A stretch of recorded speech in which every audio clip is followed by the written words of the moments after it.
Food is universal. It comforts, heals, and connects people. Yet, in the shadow of death, a simple meal can take on a chilling significance. For decades, the tradition of granting prisoners on death row one final meal before execution has fascinated the public. Some requests are humble, others extravagant, and a few downright bizarre.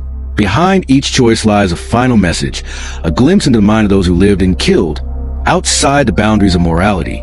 The tradition of the last meal dates back centuries. It began as a symbolic gesture, rooted in religion and ritual, meant to offer comfort before death and perhaps cleanse the soul before judgment. Over time, it became less about spiritual mercy and more about humanizing an otherwise grim process.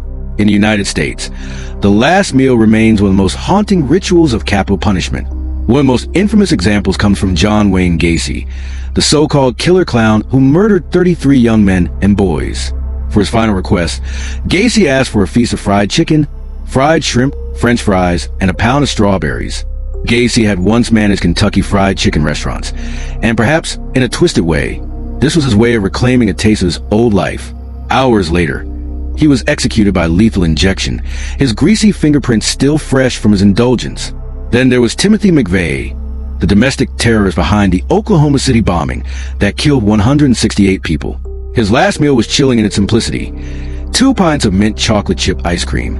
No steak, no bread, no sides, just ice cream. Cold, sweet, and fleeting. It felt like a strange metaphor for a man who had taken so much, yet in the end, sought comfort in something almost childlike. Not all requests are extravagant or symbolic.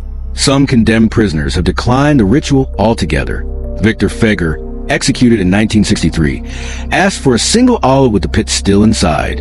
He believed it would grow into a tree of peace, a final act of symbolism in stark contrast to the life he had taken. After his death, the olive pit was reportedly found in his pocket, buried with his body.